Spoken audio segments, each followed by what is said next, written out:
We come to this place for magic. We come to AMC Theaters to laugh, to cry, to care. You know, since 2021, Nicole Kidman's ad for AMC Theaters has been a regular and memeable part of the movie-going experience.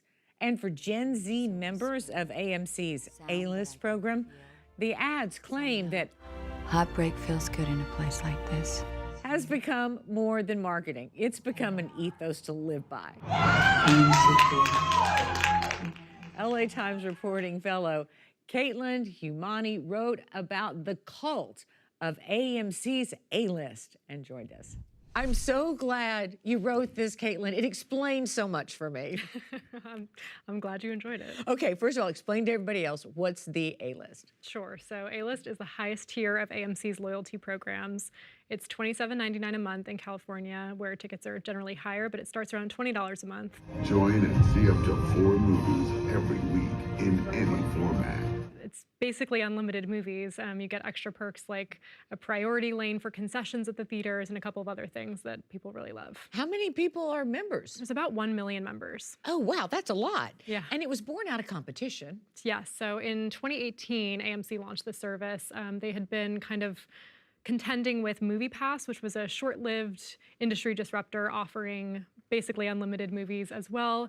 It was $9.99, which was proved to be an unsustainable price. So the company fizzled out shortly after it had launched into popularity, but AMC and other theater chains had felt the pressure of MoviePass and the way audiences were responding to programs like this. Yeah, and so the A-List, it hung on and came roaring back to life in the last couple of years. It has a cult-like following, especially with Gen Zers. Yeah, so Gen Z, I'm a member of Gen Z myself. We missed out on some pivotal years of community building and in-person experiences with the pandemic. So I think Gen Z has really latched on to this in real life movie-going experience as a way to build community. The fact that you have this camaraderie with other A-listers, you're in the same priority lane. It's developed sort of a lot of people told me that they feel like they're a member of a club, even though it's just a subscription service. Yeah, they're really busy online, right? Yes, yeah, there are memes, there's merchandise that people make and sell on Etsy and other platforms. It's become quite the thing online. Well, not just in terms of memes and merch, it's on people's dating profiles now. That's a cool thing.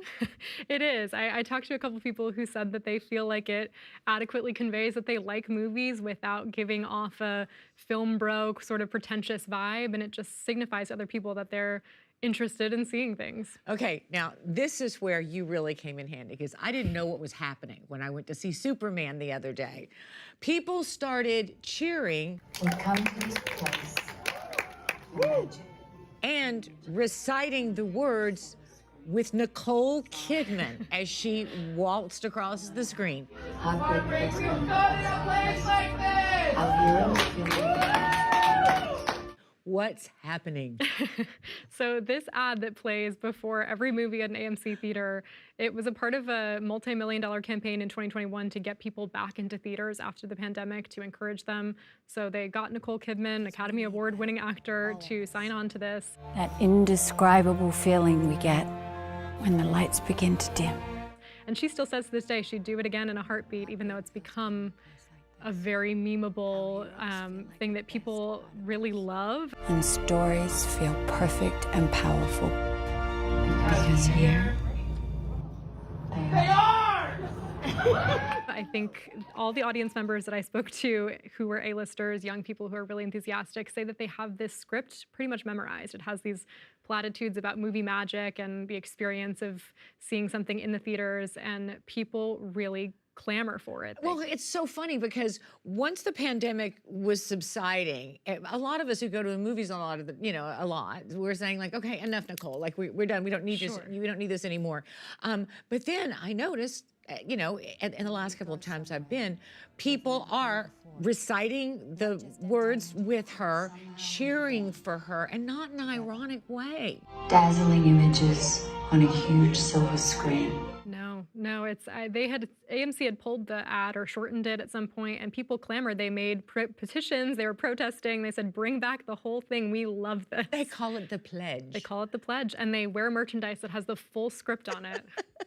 Listen, this is good news for exhibitors, particularly AMC, which has had some rough years. Yeah, they're facing some financial woes right now. The company is $4 billion in debt almost, and they reported more than $200 million of losses in the first quarter of the year. So they can use any sort of enthusiasm about the brand, enthusiasm about in-person movie-going experiences. Yeah, it's free marketing, right? I Yeah. mean, these people on the internet, those are basically free commercials for AMC all day long. Yeah, and a lot of A-listers will recruit their friends. They want other people to join. So they really have, someone at AMC told me that they've become a marketing machine for the company.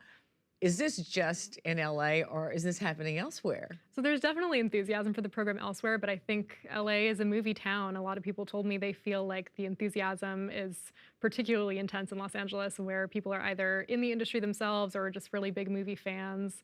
So it's definitely a bit of a city-specific phenomenon. That's because heartbreak feels good in a place like this. Thanks for being here. Thanks, Lisa.